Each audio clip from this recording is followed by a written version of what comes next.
Hey, good evening, Facebook. Happy Monday. You know, how many of you went to work today and could not wait to get home, couldn't wait for 5 o'clock to hit, only to realize that tomorrow you have to do it all over again? Yeah, you're not the only one, though I wasn't one of those today because I was off today. But I want to share with you some Monday motivation tips that might help you get through the rest of your week. Because me, just like you, I'll be going back to work tomorrow. So these tips that I'll be sharing with you are also things that I utilize myself.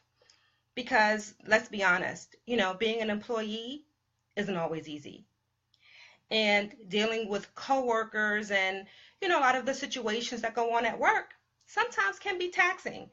Then when you couple in dealing with program managers or contracts that just don't want to work with you, it can be a little difficult. So I want to share with you some of the things that I do and have done over the years to get through my week.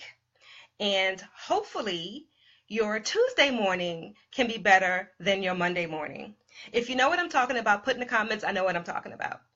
Because for most folks, Mondays are a drag. So as you jump into the broadcast, let's give Facebook some time to notify folks that I am on. But as you jump in, feel free to let me know who you are, where you're from, so I can say, hey, back to you. And also, if you catch it on the replay, I can circle back around and comment then as well. So if you're watching later, go ahead and comment also, because I don't forget about you. So today, it's Monday. It's Monday. You made it to the end of your day, and you realize you got 4 more days left to go. So I want to jump on here really quick because it's late and share with you guys some tips that I've put into practice during my time working. And to add to it, I'm also an employer. So I have to look at things from both perspectives, right? My husband and I own a store in Virginia Beach. And in case you didn't know, I am Audra Upchurch, entrepreneur, speaker, and best-selling author. And Tony and I own Express Mail in Virginia Beach. And I'm also still a full-time employee as well. So I kind of understand and can see, the bigger picture. But that wasn't always the case. A few years ago, I was a temp at a company, a local organization here, and I'm gonna tell you, it was a trying experience. And I had to put into place some strategies to help me successfully navigate my time there because I had to eat. I had to get a check, I needed my coins, and I had to eat. If you understand what I'm talking about, put in the comments, I need to eat. Because you get to a certain point in your life when you're just too grown to walk off a job when you know you got bills, right? And there also comes a time in your life where you realize that some of the experiences that you have with one employer, they really are just going to duplicate anywhere you go. Because no matter where you go, you're going to deal with people. And when you're dealing with people, you're subject to deal with different personalities. And same job, different job, same issues. That's the reality of it. As you get a little older, you kind of realize that. If you've come to that conclusion, put in the comments, yeah, I got that. Because that's the case. So a few years ago, I worked on a job with an employer, and the employer was great. I loved the company, I loved my boss, and I loved what I was doing. So, it was a win-win-win, right? Wrong. There seemed to be this one employee that was out to get me. I don't know what I did to this girl. I don't know if it was the way I wore my hair. I don't know if it was, how I dressed, how I spoke. I don't know what it was. But from day one on this job, this woman she wasn't feeling me. But, I dealt with it. And I'm going to share with you a couple of things that I did through that situation. Hey, Michelle Jones, thank you for joining. And hey, as you guys join the broadcast, go ahead and share this broadcast out because I'm not going to be on too much longer, but it is Monday. And I do understand what you guys are going through. Sometimes folks forget because I own a business that I'm an employee too. So Monday mornings are tough for me too, guys. And though I can see both ends of it, I'm still a human being.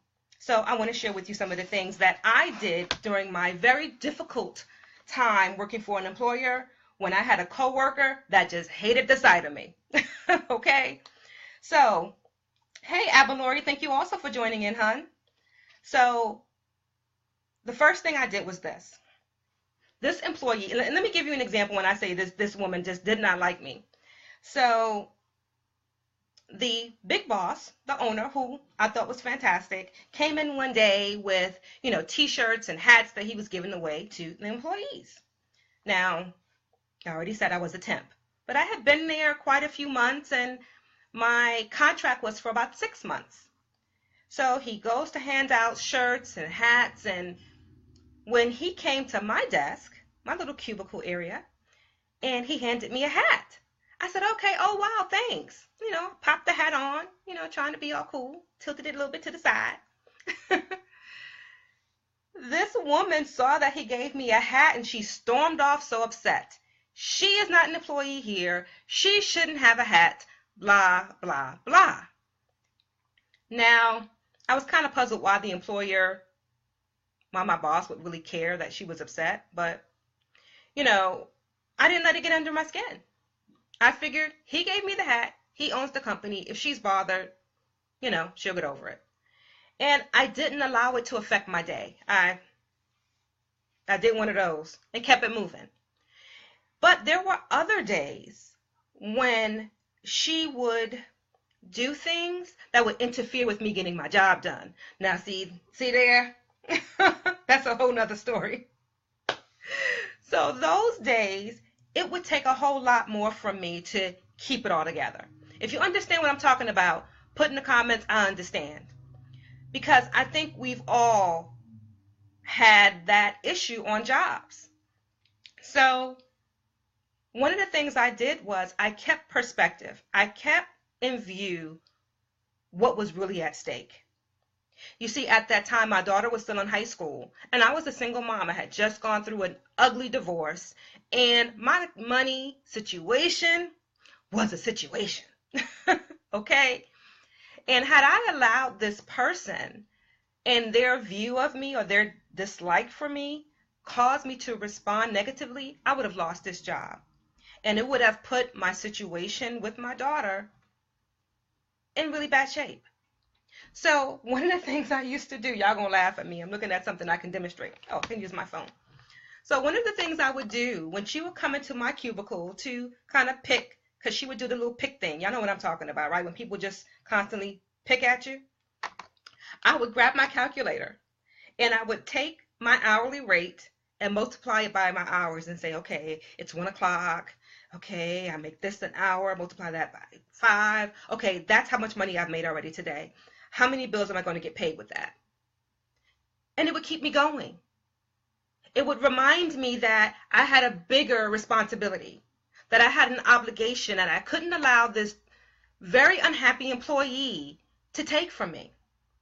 And I know that might seem really simple to you, but when you're in the heat of the moment and you're so upset, sometimes you just need something to bring you back down. You understand what I'm saying? If you know what I mean and you can relate, am I the only one who's had a coworker who just for whatever reason just didn't like you?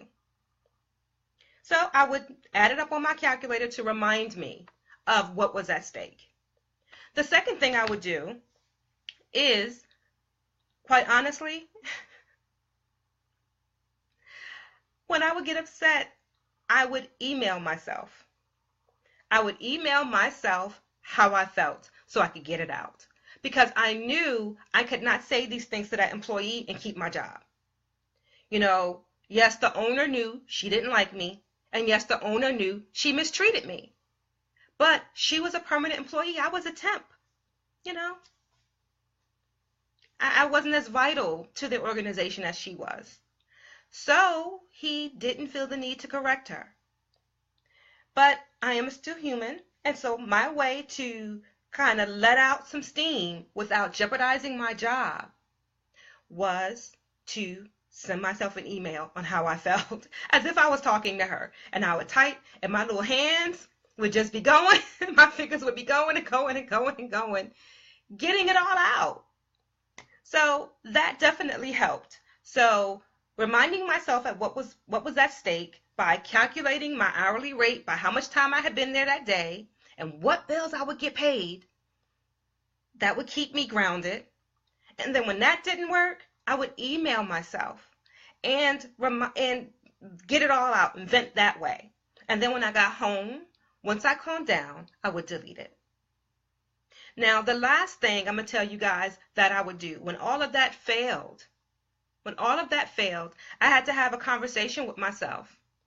And I think a lot of us take things personally when we understand who we're dealing with.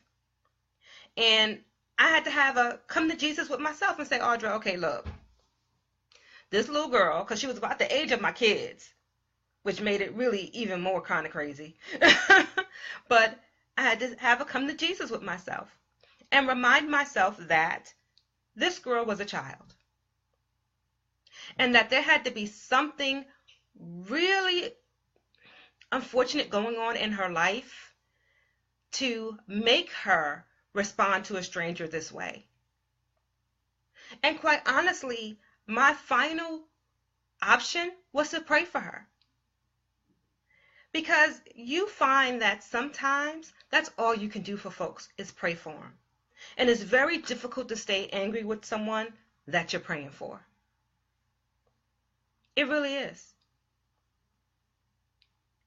Abalori says, yes, I'm 40 and she was all out of 24. Right.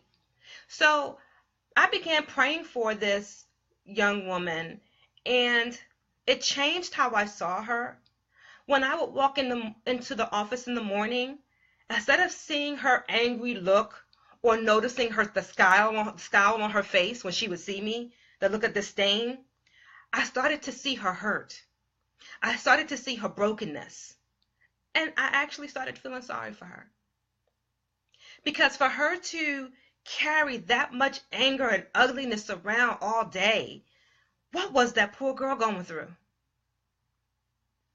So when you shift how you think and how you see things, it definitely helps you push through a situation that can be really uncomfortable.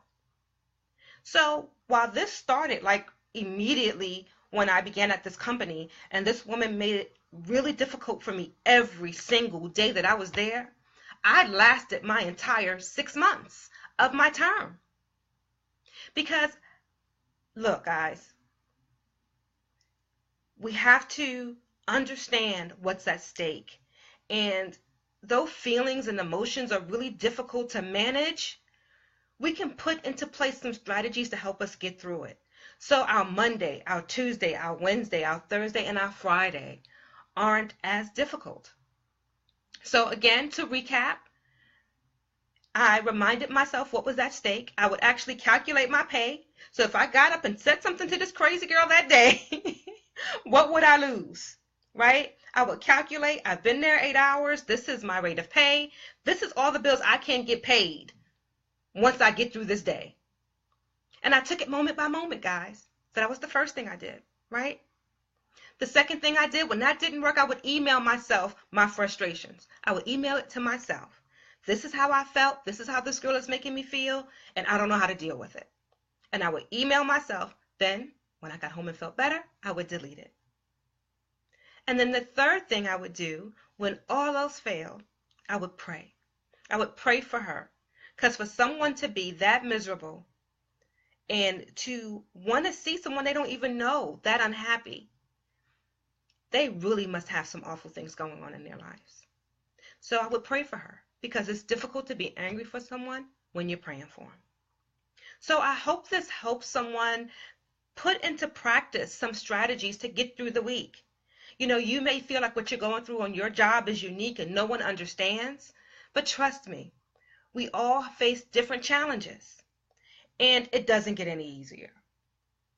And quite honestly, you can't jump and leave a job every time someone hurts your feelings or says something that makes you uncomfortable or quite honestly does things. People lie, people steal, people cheat. Unfortunately, that's the reality of the world we live in. However,